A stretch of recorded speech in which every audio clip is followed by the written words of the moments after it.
السلام علیکم ورحمۃ اللہ وبرکاتہ۔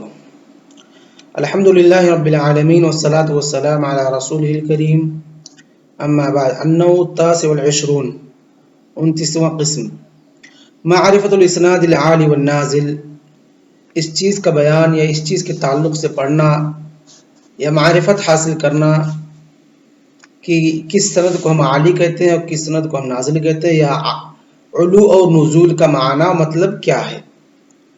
تو مصنف رحمہ اللہ نے جو کتاب کی شروعات کی ہے وہ اس سے کی ہے کہ اس کی خصوصیت اور ان تمام چیزوں کو ذکر کرتے ہوئے فرماتے ہیں یا کہتے ہیں وَلَمَّا كَانَ الْإِسْنَادُ مِنْ خَصَائِصِ هَذِهِ الْأُمَّةِ، کہ یہ اسناد جو ہے کہ ہم سے کس نے یہ باتیں بتائی، پھر ان سے کس نے بتائی، پھر ان سے کس نے بات بتائی، یہاں تک کہ جو قول کا منبع اور مصدر ہے اس تک پہنچانا اور بات کی نسبت کرنا، یہ کیا ہے؟ اس امت کی خصوصیت اور خصائص میں سے ہے۔ کیا ہے؟ اس امت کی خصوصیت اور خصائص میں سے ہے، کیونکہ یہ خصوصیت یہ امتیاز صرف اور صرف اسی امت کو حاصل ہے کہ وہ اپنی بات کو اپنے نبی تک،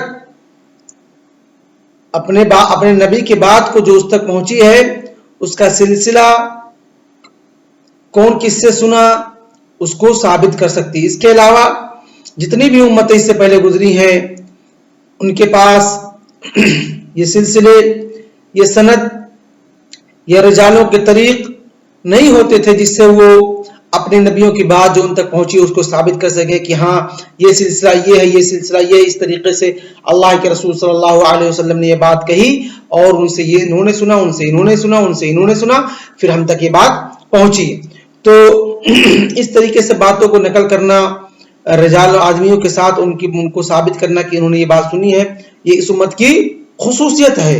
وَذَلِكَ أَنَّهُ لَيْسَ أُمَّةٌ مِّنَ الْأُمَمِ يُمْكِنُهَا أَن تُسْنِدَ عَن نَّبِيِّهَا إِسْنَادًا مُتَّصِلًا غَيْرَ هَذِهِ الْأُمَّةِ، کیونکہ کہتے ہیں کہ اس امت کے علاوہ کوئی اور امت، کوئی اور قوم نہیں ہے کہ وہ اپنے نبی کی بات کو سند کے ساتھ ثابت کر سکے، بتلا سکے کہ میرے نبی سے انہوں نے یہ سنا، پھر ان سے انہوں نے سنا، پھر ان سے انہوں نے سنا، پھر میں نے سنا۔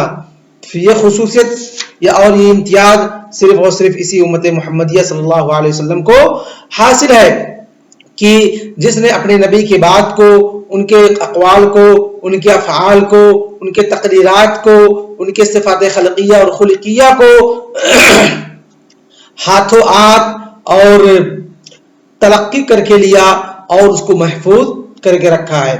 فَلِهَذَا كَانَ طَلَبُ الْإِسْنَادِ الْعَالِي مُرَغَّبًا فِيهِ، کہتے اسی وجہ سے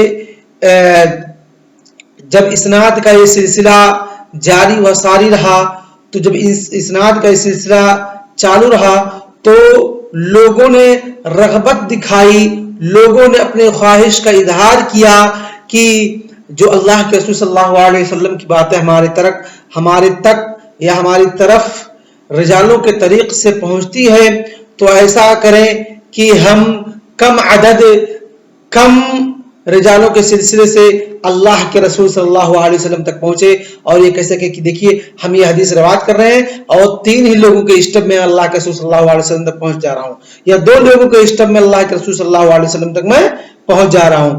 کما قال الامام احمد بن حنبل الاسناد العالی سنت عمن سلف، کہ سلف صالحین جو گزر چکے ہیں ان کا یہ وتیرہ، ان کا یہ طریقہ رہا ہے کہ وہ سند عالی کو حاصل کرتے تھے۔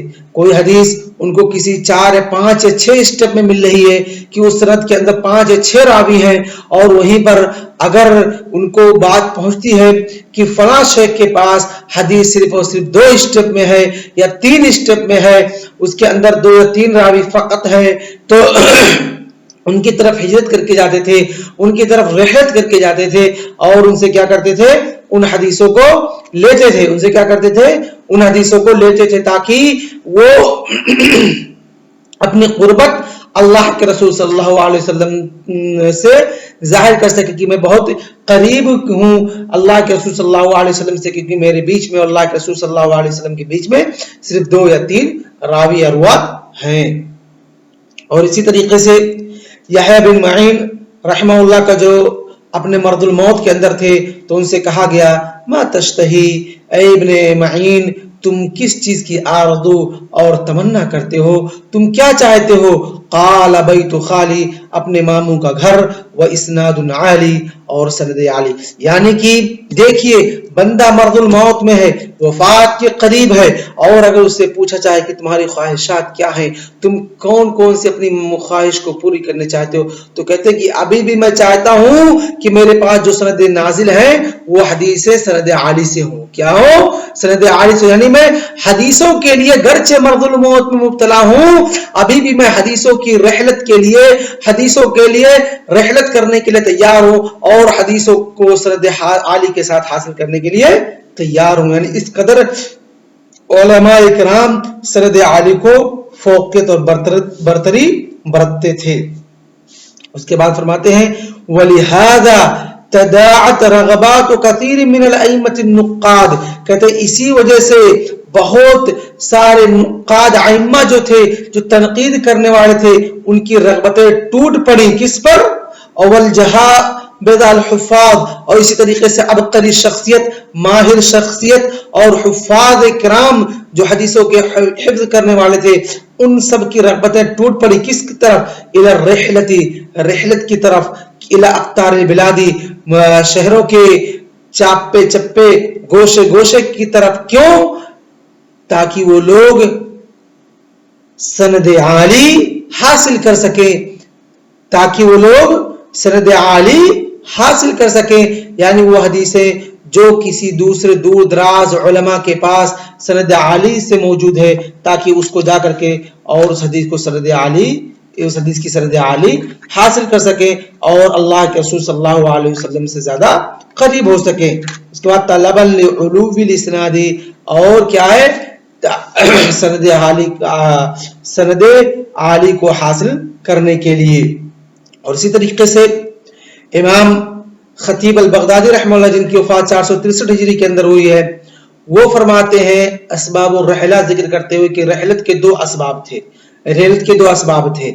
یعنی کیوں علماء کرام حدیثوں کو حاصل کرنے کے لیے رحلت کرتے تھے, ایک جگہ سے دوسری جگہ کیوں منتقل ہوتے تھے, کیوں ایک جگہ سے دوسری جگہ کا سفر کیا کرتے تھے, کیوں اپنے آپ کو سفر جو کہ جہنم کی ایک وادی ہے, ایک ٹکڑا ہے, اس میں طرح طرح کی پریشانیاں, طرح طرح کی اذیت, اور انسان کو بھوک پیاس تھکن تعب مشقت اور تمام چیزوں کو جھیلنا اور پریشان ہونا پڑتا ہے, لیکن اس کے باوجود بھی علماء رحلت کرتے تھے. کیوں کرتے تھے؟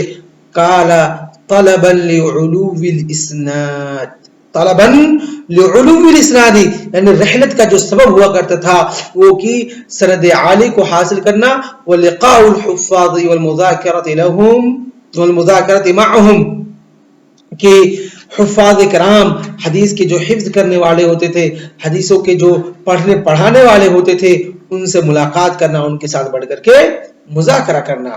اس کے بعد مصنف کہتے ہیں وَإِنْ كَانَ قَدْ مَنْعَ مِنْ جَوَازِ الرِّحْلَةِ بَعْضُ الْجَهْلَ مِنَ الْعُبَّادِ, کہ اگرچہ بعض عابد گزار لوگوں میں سے, جاہل لوگوں میں سے رحلت کرنے سے لوگوں نے منع کیا ہے, لیکن ان کی طرف ان کی بات کو نہیں دیکھا جائے گا, بلکہ حدیثوں کے لیے رحلت کیا جائے گا.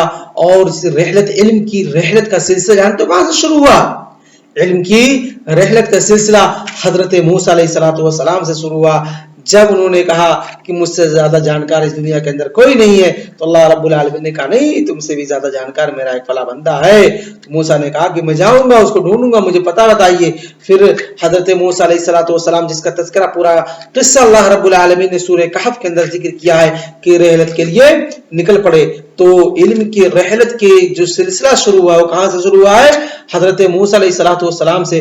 اس کے بعد حضرت صحابہ کرام کے زمانے میں لوگ, اللہ کے رسول صلی اللہ علیہ وسلم کے زمانے میں لوگ دور دراز سے سفر کر کے اللہ کے رسول صلی اللہ علیہ وسلم کے پاس آتے تھے.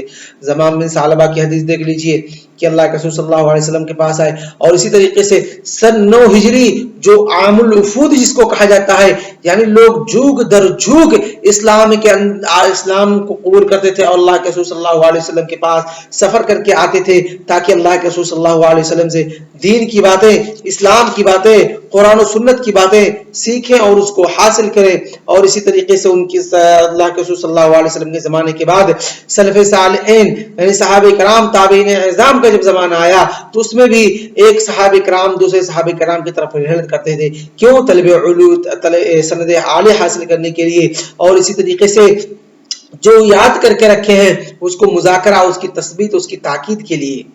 تو اس طریقے سے جو رحلت کا اصل مقصد ہوا کرتا تھا، ان اصل مقصد میں سے ایک مقصد ہوا کرتا تھا کیا؟ سند عالی حاصل کرنا، سند عالی حاصل کرنا. اس کے بعد مصنف رحمہ اللہ فرماتے ہیں سند عالی کے فوائد کیا ہیں؟ سند عالی کے فوائد کیا ہیں؟ سند عالی کے فوائد یہی ہیں کہ قلت الخطا، کہ جب بھی سند عالی ہوگی تو اس کے اندر کیا ہوں گے؟ رجال کم ہوں گے. جب بھی سند عالی ہوگی تو اس کے اندر رجال یعنی روات سند کے اندر کم ہوں گے، اور جب بھی سند کے اندر رجال اور روات کم ہوں گے خطا اور غلطی کا امکان اتنا ہی کم ہوگا، اتنا ہی کم ہوگا. اسی لیے کہا ان علو الاسناد ابعد من الخطا والعلت من نزوله، کہ سند عالی جو ہوتا ہے وہ علت یعنی علت خفیت قادحہ فی صحت الحدیث. علت کسے کہتے ہیں؟ علت خفیت قادحہ، ایسی علت جو کہ خفی ہو اور حدیث کے اندر قدح کرنے والی ہو، نقص پیدا کرنے والی، کمی کرنے والی ہو. کہتے ہیں کہ جب بھی سند کے اندر روات اور رجال کی تعداد کم ہوگی تب وہ سند خطا اور علت سے اور غلطی سے اتنی ہی دور ہوگی، اور جتنی ہی سند کے اندر رجال اور روات کا سلسلہ زیادہ ہوگا اتنا ہی سند کے اندر غلطی کا امکان بڑھتا رہے گا، اتنا ہی سند کے اندر غلطی کا امکان بڑھتا رہے گا.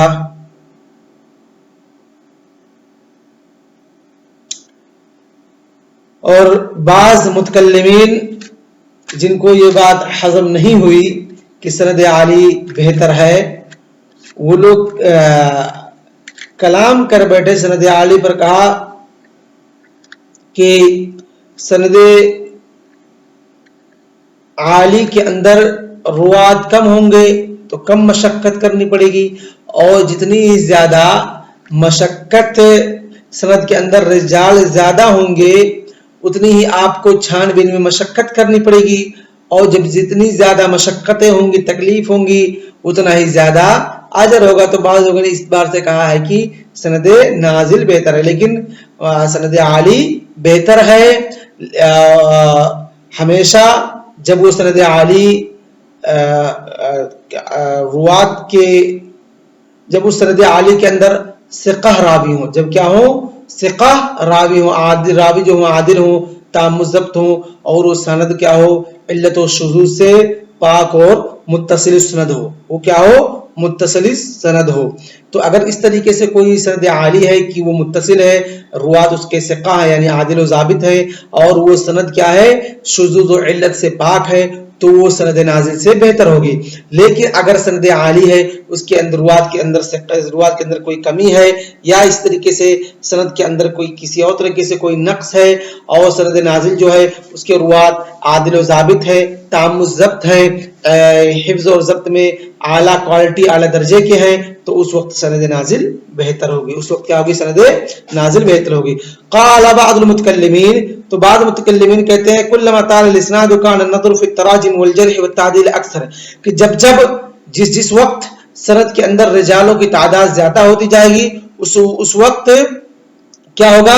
اس کے روات کے تراجم اور اس میں جرح تعدیل کے اعتبار سے ہمیں زیادہ مشقتیں اٹھانی پڑے گی، زیادہ تعب ہمیں ہوگا، زیادہ تھکان ہوگی، زیادہ ہم پریشان ہوں گے، زیادہ اس کے اندر غور و خوض کریں گے. فیکون الاجر علی قدر المشقہ، تو اجر کیا ہوگا؟ مشقت کے اعتبار سے ہوگا. جتنا زیادہ پریشان ہوں گے، جتنی زیادہ مشقتیں ہوں گی، اتنی زیادہ اجر بڑھتا ہوا جائے گا. اس کے بعد کہتے ہیں کہ انواع العلو، انواع العلو، علو کی ایک مطلق ہے ایک نسبی ہے، ایک مطلق ہے. تو جو مطلق ہے اگرچہ مصنف رحمہ اللہ نے یہاں پر مطلب تمام اقسام کو ذکر بھی نہیں کیا ہے اور غموس کیا ہے، تو ہم اس کو کھول کھول کے پڑھیں گے انشاءاللہ. تو جو سند عالی کی قسم ہے، ایک ہے مطلق ایک ہے نسبی. مطلق کی من تہا سندہ الی النبی صلی اللہ علیہ وسلم بعدد قلیل، من تہا سندہ الی النبی صلی اللہ علیہ وسلم بعدد قلیل، کہ ایسی سند جس کی انتہا اللہ کے رسول صلی اللہ علیہ وسلم تک ہوتی ہو اور اس کے اندر روات کم ہو، اس کے اندر کے روات کیا ہو؟ کم ہو. دوسرے سند کے مقابلے میں اس سند کے اندر روات کم ہو، یہ کیا ہے؟ سند عالی مطلق ہے، سند عالی مطلق ہے. اس کے بعد علماء نے اس کی دوسری تقسیم کی ہے نسبی. اس کی دوسری تقسیم کیا ہے؟ کی ہے نسبی. پھر اس نسبی کے اندر موافقہ، مساوا، بدل، مسافہ، ان تمام اقسام کو کیا ہے.